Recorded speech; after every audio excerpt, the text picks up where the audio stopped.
அனைவருக்கு என் அன்பான வணக்கம். போன எபிசோட்ல வந்து நல்ல ஒரு டேஸ்டான ஸ்வீட் பார்த்தோம், பூந்தி லட்டு பார்த்தோம். இப்போ வந்து நல்லா அதுக்கு ஆப்போசிட்டா நல்ல ஒரு கார சட்னி, நல்லா ஒரு செமையான ஒரு டேஸ்டா இருக்கும் கார சட்னி. அது ரொம்ப ஈஸியாக பண்ணிடலாம். இது ஒரு ஸ்பெஷல் ரெசிபி, வந்து ஒரு ஸ்பெஷல் பர்சன் சொல்ல போறாங்க. யாருன்னா வந்துட்டு என்னுடைய மதர்-இன்-லா. ஸோ அத்தை இங்கே வந்திருக்காங்க, யூகேக்கு வந்திருக்காங்க. ஸோ நான் அவங்கள வந்து பிடிச்சி ஒரு நல்ல ரெசிபி உங்களுக்கு ரெடி பண்ணிட்டேன். ஸோ இன்னைக்கு என்ன பார்க்க போறோம் நம்ம சொல்லுங்க.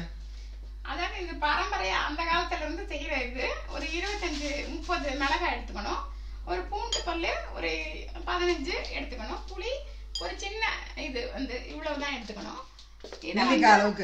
இது எல்லாம் வந்து இது எல்லாத்தையும் புளியை தவிர மற்ற இது எல்லாத்தையும் எண்ணெய் விட்டு வதக்கிக்கணும். ஸோ நல்லா ஆரோக்கியகரமாக நம்ம உப்பு வச்சு நம்ம அரைக்க போகிறோம். ரொம்ப சிம்பிளான இன்க்ரீடியன்ஸ் தான், ஆனால் வந்து நல்லா டேஸ்ட் வந்து நல்லா செம்மையாக ஒரு கிக்காக இருக்கும். நல்லா இட்லிக்கெலாம் சொல்லி சாப்பிடும்போது அது வந்து எண்ணெய் வந்து தனியாக இதை வதக்கிட்டு அரைச்சிட்டு எண்ணெய் நிறைய விட்டு கடுகு கொஞ்சமாக போட்டுட்டு உளுந்தம்பருப்பு ஜாஸ்தி போட்டு இந்த இதை வந்து அதில் போட்டு கிளற அது வந்து அப்படி கட்டி ஆகும், எண்ணெய் வந்து பிரியும். மேலே காரம் எடுக்கும்ல எண்ணெய் வந்து காரம் கம்மி பண்ணும். ஆமாம், அது எண்ணெய் வந்து பிரியும். உங்களுக்கு அப்படி காரம் ரொம்ப ஜாஸ்தி இருந்தா இன்னும் கொஞ்சம் எண்ணெய் விட்டுக்கலாம். அப்படியே ரெசிபி பார்க்கும்போதே நம்ம வந்து கொஞ்சம் வந்து நான் அவங்கள பேட்டி எடுக்க போறேன், அதனால சில விஷயம் உங்களோட ஷேர் பண்ண போறாங்க. தொடர்ந்து பாருங்க. ஸோ அத்தை சொல்லுங்க, முதல்ல வந்து எண்ணெய் விடணும் ஒரு ஸ்பூன், கொஞ்சம் அதை வதக்குற அளவுக்கு ஒரு டேபிள் ஸ்பூன் அளவுக்கு ஃபர்ஸ்ட் நம்ம எண்ணெய் ஊத்திட்டோம். இப்போ நம்ம என்ன பண்ணலாம், ஒண்ணுனா வதக்கணுமா, எப்படி பண்ணலாம்? எல்லாத்தையும் மொத்தமா போட்டு வதக்கலாம். மிளகாய் பூண்டு முதல்ல வதக்கலாம். ஏன்னா மிக்சியில அரைப்படணும். அந்த காலத்துல அம்மி எல்லார் வீட்லயும் இருக்கும், அதனால அம்மியில அரைக்கும் போது பச்சையா அரைக்கலாம். இப்ப மிக்சியில வந்து பச்சையா அரைச்சா அரைப்படாது, அதனால வதக்கிக்கணும். மிளகாய முதல்ல மிளகாய வதக்கிட்டு அப்புறம் பூண்டை வந்து வதக்கிக்கணும். பூண்டு வதக்கணும். இப்ப புளிய வதக்க வேணாம், அப்படியே போடலாம். உப்பு ஆட் பண்ணிக்கணும், சால்ட் ஆட் பண்ணிக்கணும். இப்ப உப்பு உங்களுக்கு எவ்வளவு தேவையோ அதை நீ போட்டுக்க. நான் இப்ப வந்து ஒரு டேபிள் ஸ்பூன் அளவுக்கு எடுத்துக்கேன். இது வந்து கல்லுப்பு எடுத்துக்கேன். அப்புறம் உப்பு சேர்த்துக்கலாம். இப்ப இது எல்லாத்தையும் மிக்ஸில அரைக்கணும். கொஞ்ச நேரம் ஆறட்டும், நம்ம அதுக்குள்ள வந்துட்டு உங்களை பத்தி பேசலாம். ஸோ நல்லா இது மாதிரி ஒரு பிளேட்ல பரப்பி ஆற விடுங்க. மிளகாய் பூண்டு எல்லாம் நல்லா ஆறட்டும். ஆற டைம்ல வந்து நம்ம கொஞ்சம் கதை பேசுவோம். இது வந்து அவங்க ஃபர்ஸ்ட் டைம் வரதில்லை, ஒரு 7 டைம்ஸ் வந்திருக்காங்க இதுக்கு முன்னாடி. பட் நடுவில் வந்து ஒரு 5-6 இயர்ஸ் கேப் ஆயிடுச்சு. அப்போ வந்து கொஞ்சம் உடம்பு சரியில்லை, இனிமேல் யூகேக்கு வர முடியாது அப்படின்னு நினச்சிருந்தாங்க. பட் இப்போ திருப்பியும் வந்து நல்லா 70 இயர்ஸ் ஆகுது, இப்போது நல்லா ஒரு தெம்பாக வந்திருக்காங்க. நோட்டில் என்ன ஆச்சு அப்படின்றத பற்றி மெயினாக நான் உங்கள்கிட்ட ஷேர் பண்ணலான்னு இருக்கேன். இது உங்களுக்கு நிறைய பேருக்கு யூஸ்ஃபுல்லாக இருக்கும்னு நினைக்கிறேன். இது சொல்லுங்க அத்தை, என்ன 2016 ஒரு 2012ல ஒரு சில்னஸ் ப்ராப்ளம் இருந்தது கால்ல. அது வந்து ஒன்றும் ஒரு சாதாரண ப்ராப்ளம் தான். அதை நான் பெருசா எடுத்துக்கிட்டு அதை வந்து சீரியஸா எடுத்துக்கிட்டு கொஞ்சம் கஷ்டப்பட்டேன். ஆனா அதுக்கு பிறகு 2016ல எனக்கு வயிற்றுல ஒரு வலி வந்தது. இப்ப அந்த வலிக்கு என்னுடைய சன் வந்து ஊர்ல, நான் எல்லா டாக்டர்ஸ் கிட்டையும் போனேன். ஆனா ஒரு அலோபதி டாக்டர்ஸ், இங்கிலீஷ் டாக்டர்ஸ் யாருமே வந்து சரியா எனக்கு ட்ரீட்மெண்ட் கொடுக்கல. எல்லா ஸ்கேனும் எடுத்தோம், ஆனா அவங்களுக்கு புரியல, எதனால அந்த வலிங்கிறது புரியல. அவங்க வந்து அதை வந்து அலட்சியப்படுத்திட்டாங்க. அவங்க வேணும்னே ஸ்கேன் எடுத்துக்கிட்டே இருந்தாங்க. எனக்கு ஸ்பைனல் கார்ட்ல 2 பக்கமும் இன்ஜெக்ஷன் போட்டு ப்ராப்ளம் ஆனதுனால என் சன் உடனே வந்து லண்டன்ல இருந்து வந்தாரு. என்ன யோகா கிளாஸ்ல சேர்த்து விட்டாரு. ஈஷா யோகா தாம்பரத்துல, வெஸ்ட் தாம்பரத்துல ஒரு இடத்துல சேர்த்து விட்டாரு. சாம்பவி அந்த இதோட பேரு. சிம்பிள், இது எல்லா வயசும் செய்யலாம்.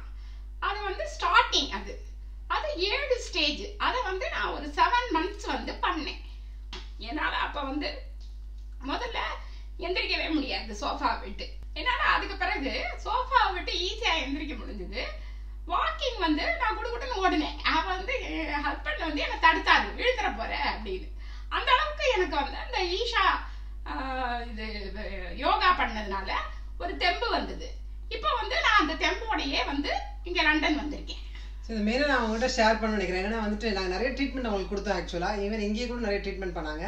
பட் எதனால அவங்களுக்கு அந்த மாதிரி ப்ராப்ளம் இருக்குது, என்ன கொஞ்சம் திடீர்னு வந்து அவங்களுக்கு வயிற்றில் வந்து பெயின் இருக்க மாதிரி இருந்துச்சு. சில வேறு சிம்டம்ஸ் சொல்லியிருந்தாங்க, சம்மந்தம் இல்லாத சிம்டம்ஸ் தான் சொல்லிட்டு இருந்தாங்க. பட் ஆனால் இங்கே நான் கேள்விப்பட்டோம் ஈஷா யோகான்னா, அதை வந்து ஆக்சுவலாக அட்வர்டைஸ்மெண்ட் பண்ணல, ஃப்ரெண்ட்ஸ் சொன்னதுனால அதை ட்ரை பண்ணி பார்க்கலாமே லாஸ்ட் ஆப்ஷனா அப்படின்றனால தான் வந்துட்டு என் ஹஸ்பண்ட் வந்து அவங்கள இஷா யோகா பண்ண சொல்லி கூட்டின்னு போனாங்க. பட் அதை பார்த்தோன்னே எனக்கு தெரியல, அதனால தான் நாங்கள் நினைக்கிறோம். ஏன்னா அது பண்ண உடனே வந்து அவங்களுக்கு எல்லாம் க்யூர் ஆகி கொஞ்சம் நார்மலான மாதிரி இருக்காங்க. இது வந்து நீங்களும் வந்து ஏதாவது கண்டிப்பாக சில ஏதாவது வியாதிகள் வந்து உங்களுக்கு இதுவாக இருந்தால் நீங்கள் இஷா யோகா வந்து ட்ரை பண்ணி பாருங்க. ஏன்னா அவங்களுக்கு நல்ல சேஞ்ச் பார்க்குறோம் நாங்கள். சொல்லுங்க. இப்போ அதாவது என் ஃப்ரெண்ட் வந்து 5 நாள் தான் என்னை கூட்டிகிட்டு போனார். மீதி 2 நாள் நான் போவேனாங்கிற சந்தேகத்தோட அவர் ஊருக்கு கிளம்பி போனாரு. ஆனா நான் தைரியமா என் ஹஸ்பண்டை கூட்டிட்டு கார்ல வந்து போய் யோகானா பயப்பட வேண்டாம், அது ரொம்ப கஷ்டப்பட்டு பண்ண வேண்டியது இல்லையா? கஷ்டப்பட வேண்டிய தேவையில்லை, அது சிம்பிள் இதுதான். அது வந்து நீங்க எங்க வேணா போய் கத்துக்கலாம். லண்டன்லயும் இருக்கு ஈஷா, இது வந்து லண்டன்லயும் இருக்கு, நீங்க அங்க போய் கத்துக்கலாம். சாம்பவின்னு சொன்னா அது ஈஸியா கத்துக்கலாம். கீழே தரையில உட்காந்து செய்ய முடியாதவங்களுக்கு ஒரு பில்லோ போட்டுக்கலாம். பெட்ஷீட்டை விரிச்சிட்டு அந்த குப்புற விடுற இதுல வந்து முழங்கால் படுறதுக்கு ஒரு பில்லோ, சின்ன பில்லோ போட்டுக்கலாம். ஒரு பெட்ஷீட் விரிச்சுக்கலாம். அப்ப பக்கத்துல ஏதாவது உங்களுக்கு எந்திரிக்க முடியலன்னா ஒரு சோஃபாவை வந்து வச்சுட்டு அந்த பில்லோவை திருப்பிக்கிட்டு முடிஞ்ச உடனே அந்த சோஃபாவை பிடிச்சிட்டு எந்திரிச்சுக்கலாம். ஏன்னா இப்போ வந்து வயசானவங்களாம் கொஞ்சம் உட்காந்து எனக்கு வந்து கஷ்டப்படுறாங்க, ஜெனரலாகவே இருக்கும். அவங்களுக்கு வந்து எப்படி யோகா பண்ணுறது அப்படின்னு நீங்கள் எதுவுமே கொலைப்பட வேண்டாம். அப்படி இருந்தே இப்போ வந்து நல்லா அவங்களே எழுந்திக்கிறாங்க, அவங்களே நடக்கிறாங்க, இன்னும் நல்லா ரொம்ப ஆக்டிவாகவே இருக்க மாதிரி இருக்குது. ஸோ கண்டிப்பாக வந்து நீங்கள் உங்களுக்கு யூஸ்ஃபுல்லாக இருக்கணும்னு சொல்லிட்டு தான் மெயினாக அவங்களும் வந்து இதை வந்து ஷேர் பண்ணணும்னு இருந்தாங்க. ஸோ இந்த வீடியோவில் வந்து நாங்கள் இதை ஷேர் பண்ணல, எங்கள் 2 பேருக்குமே வந்து ரொம்ப நல்ல திருப்தி. ஸோ இப்போ நம்ம வந்து ஆறு போல இப்போ நம்ம சட்னி கண்டிப்பாக பண்ணலாம். மற்ற கொஞ்சம் பிச்சு போட்டுட்டீங்கன்னா நல்லது. இப்போ நல்லா ரெண்டா பிச்சு போட்டு அதான் நல்லா வறுபட்டதுனால ஈஸியாக பிக்க வரும். நல்லா வந்து கொஞ்சம் தைரியமானதான் சாப்பிடணும், கொஞ்சம் நல்லா காரம் அடிக்கும். நல்லா அதுக்கு தான் வந்து எண்ணெய் போடுறோம், நல்லெண்ணெய் போடுறோம்ல. நம்ம நல்லெண்ணெய் போடும்போது நல்லா அது டேஸ்ட் வந்துடும். ஸோ எனக்கு நல்லா அது வந்து இட்லியில் தோசையில் தூச்சி சாப்பிட ரொம்ப பிடிக்கும். எதுக்கு வேணா வச்சுக்கலாம், சப்பாத்தி கூட வச்சுக்கலாம். ஸோ உங்களோட லண்டன் பயணம் எப்படி இருந்துச்சு இந்த வாட்டி? ப்ராப்ளம் இல்லை, கொஞ்சம் நடக்கிறது இன்டர்நேஷனல் ஏர்போர்ட்ல ரொம்ப தூரம் நடக்க வேண்டி இருந்தது. கொஞ்சம் வழுக்குங்கிறதுனால ஒரு சின்ன ஆப்ரேஷன் பண்ணியிருக்கேன். அது வந்து வழுக்குங்கிறதுனால வீல் சேர் என் சன் அரேஞ்ச் பண்ணாரு. அதுல வந்து ஈஸியா வந்து வந்துட்டோம். ஸோ மெயினாக வந்து இந்த மாதிரி நம்ம கண்ட்ரி விட்டு வெளியே இருக்கவங்க என்ன பண்ணலாம் வந்துட்டு நம்ம பேரண்ட்ஸும் வரலாம். அப்போ அவங்களுக்கும் வந்து கொஞ்சம் போராக இருக்கும் தனியாக இருக்கிறதுக்கு. இப்போ வந்து என்ன பண்ணலாம்னா மெயினாக வீல் சேர் ஆக்சஸ் ஆப்ஷன் இருக்குது. நிறைய பேருக்கு சில தெரியறதில்லை, அது போட்டு வந்தால் ஈஸியாக அவங்கள வந்துடலாம். அதனால் இவங்களும் வந்து வீல் சேர் ஆக்சஸ் கொடுத்தோம்.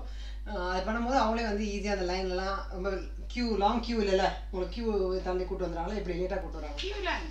ஸோ அது ஈஸியாக இருக்கும். நீங்கள் அந்த மாதிரி ஆப்ஷன்ஸ் வந்து நீங்கள் ட்ரை பண்ணி பாருங்கள். அதே நான் இப்போ மிக்சியில் போட்டு அரைக்க போகிறேன்.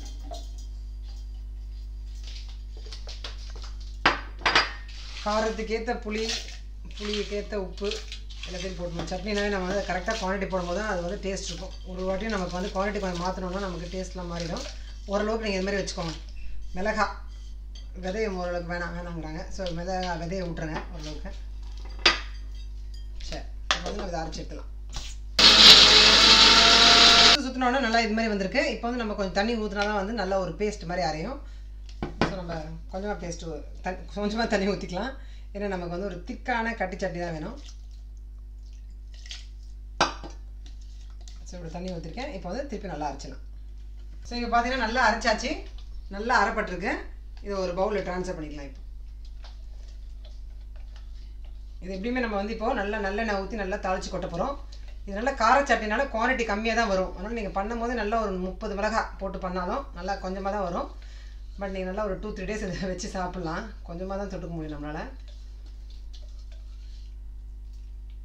ஸோ இதை வந்து தாளிச்சிடலாம் இப்போ. ஸோ இப்போ வந்து ஒரு பேன் வச்சு நம்ம ஒரு 4 ஸ்பூன் விட்டுக்கலாம். முதல்ல நிறைய தான் இது, ஆனால் கொஞ்சம் இந்த சட்னி வந்து கொஞ்சம் எண்ணெயில் மிதக்கும் இல்லையா, அதான் டேஸ்ட்டாக இருக்கும், காரமும் எடுக்கும். ஸோ நல்லா 4 டேபிள் ஸ்பூன் நல்லெண்ணெய் ஊற்றிக்கணும். கடுகு முதல்ல போட்டுக்கணும். காய்ஞ்சிட்டோமா கடுகு போட்டுடலாம். அது கொஞ்சம் வெடிக்கும். உங்களுக்கு 1/2 டீஸ்பூன் போட்டுப்போம். இப்போ உளுந்த பருப்பு வந்து நிறைய போட்டுக்கணும், அப்பதான் டேஸ்டா இருக்கும்.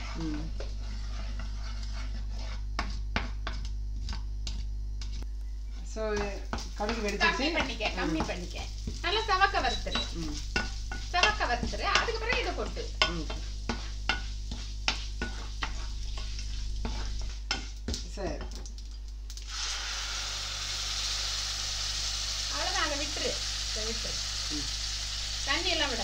கொஞ்சம் அப்போ நல்லா கட்டியாக துண்டை இது பண்ணும். இன்னும் கொஞ்சம் எண்ணெய் வேணும்னா விட்டுக்கலாம். போதும். இப்போ நல்லா கிளறிக்கிட்டே இருக்கணும். அப்பதான் அந்த காரம் வந்து குறையும். இப்போ மிளகாயில விதை எடுத்துட்டு போட்டாதான் நல்லாவும் காரம் கொஞ்சம் கம்மியா இருக்கும், ஈஸியா அரைப்படும். இல்லைன்னா அந்த விதை வந்து மிக்சியில சரியா அரைப்படாது. பூண்டுல அந்த முனையில இருக்கிற இதை கட் பண்ணிடணும். அந்த பூண்டை முழுசா போடாம கட் பண்ணி போட்டீங்கன்னா ஈஸியா அரைச்சிடலாம். ஸோ பிகினர்ஸுக்கு சொல்கிறாங்க. ஆனால் ஒருவேளை உங்கள் மிக்ஸி நல்லா ஸ்ட்ராங்காக அரைக்கிற மாதிரி இருந்ததுன்னா அரைங்க. நானும் அரைச்சிட்டேன் இப்போது. பட் ஆனால் அவங்க சொல்கிற மாதிரி கொஞ்சம் சின்ன சின்னதாக போட்டால் ஈஸியாக இருக்கும். கொஞ்சம் விதை எடுக்கலாம். விதை எடுக்கிறதானே கொஞ்சம் கஷ்டமாக இருக்கும், கையெல்லாம் கொஞ்சம் எரியும். ஸோ நல்லா வதக்கியாச்சு. இப்போ நம்ம ஆஃப் பண்ணலாமா? இப்போ வதக்கியாச்சு, இதை ஆஃப் பண்ணிடலாம். இது வெறும் மிளகாய் சட்னி. இப்போ இது தவிர இந்த தக்காளி சட்னிக்கு பதிலாக நடுவில் இன்னொரு விதமாக சட்னி பண்ணலாம். எப்படின்னா கொஞ்சமா மிளகாய் எடுத்துக்கிட்டா போதும். இவ்வளவு மிளகாய் தேவையில்லை. வெங்காயம் நிறைய எடுத்துக்கணும், பூண்டும் நிறைய எடுத்துக்கணும், கொஞ்சம் புளி எடுத்துக்கணும். அது டிஃபரண்ட் காம்பினேஷனா இருக்கு வெங்காயம் பூண்டு போடுறது. இப்போ வந்து பூண்டு மிளகாயை வதக்கிக்கணும். அதை எடுத்து வச்சுட்டு வேற ஒரு பாத்திரத்துல, அது ரொம்ப காரம், அதனால வேற ஒரு பாத்திரத்துல பூண்டு வெங்காயம் இதெல்லாம் கட் பண்ணி போட்டீங்கன்னா ஈஸியா வதக்கிடலாம். புளியை அப்படியே போட்டுடலாம்.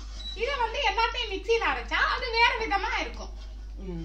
ஸோ நம்ம சட்னி இப்போ ஒரு கலர் பார்த்தீங்கன்னா நல்லா சூப்பராக இருக்குது. அப்படியே எண்ணெயில் நல்லா அப்படியே வதங்கி இருக்கு. இப்போ இதை வந்து ஒரு பவுலில் ட்ரான்ஸ்ஃபர். ஸோ நல்ல ஒரு சூப்பரான சட்னி ரெடி ஆயிடுச்சு. நம்ம இதை ட்ரான்ஸ்ஃபர் பண்ணிடலாம். இதில் நல்லா கருவேப்பிலை கொத்தமல்லி போட மாட்டாங்களா யூஸ்வலாக? அதெல்லாம் தேவையில்லை. அந்த கலரே வந்து நல்லா ஒரு தொக்கு மாதிரி இருக்குது இந்த சட்னி பார்க்கறதுக்கு. இது வந்து கம்மியாக வச்சுக்கிட்டா போதும். ஸோ உங்களுக்கு கேட்டுருவோம், கம்மியா நீங்க வந்து இட்லி தோசைக்கு நல்லா கம்மியா வச்சா அப்படியே நல்லா டேஸ்டா இருக்கும். ரொம்ப ஜாஸ்தி வச்சுக்க வேணாம். இது அப்படியே ஃப்ரிட்ஜ்ல வச்சு ஒரு 4-5 நாள் கூட யூஸ் பண்ணலாம், நல்லா இருக்கும். வெளியில வச்சாலே 10 நாளைக்கு நல்லா இருக்கும். ஸோ மிளகால அப்படியே நாங்கள் பேசும்போது அப்படியே நெடிலே மிளகா நெடியில் நாங்கள் வந்துட்டு கொஞ்சம் இரும்பினே வந்து சட்னி பண்ணிட்டோம். நீங்கள் எப்படி ரெடி ஆகிடுச்சு, நான் வந்து இப்போ போய் சாப்பிட போகிறேன். அதனால் நீங்கள் வந்துட்டு செஞ்சு பாருங்கள். இந்த எபிசோடில் வந்து நான் என்னோட முதல்ல வந்து இன்ட்ரடியூஸ் பண்ணது வந்து எனக்கு கொஞ்சம் நல்லா பிடிச்சிருந்துச்சி. அவங்ககிட்ட இந்த சில விஷயங்கள் நம்மளும் நீங்கள் கேட்டிருப்பீங்க. இன்னும் ஃப்யூச்சரில் கூட நான் வந்து சில அவங்களோட ரெசிபிஸ், இந்த உடச்சக்கல்ல வச்சு நல்லா ஒரு லட்டு பண்ணுவாங்க. அப்புறமா இன்னும் 2-3 ரெசிபிஸ் இருக்குது. அதெல்லாம் இப்போ தான் வந்திருக்காங்க. கொஞ்சம் வேர்க்கடலை வச்சு ஒரு ரெசிபி பண்ணுன்னு சொல்கிறாங்க பேக்லேருந்து. அந்த ரெசிபிஸ்லாம் அவங்களுக்கு வரும்.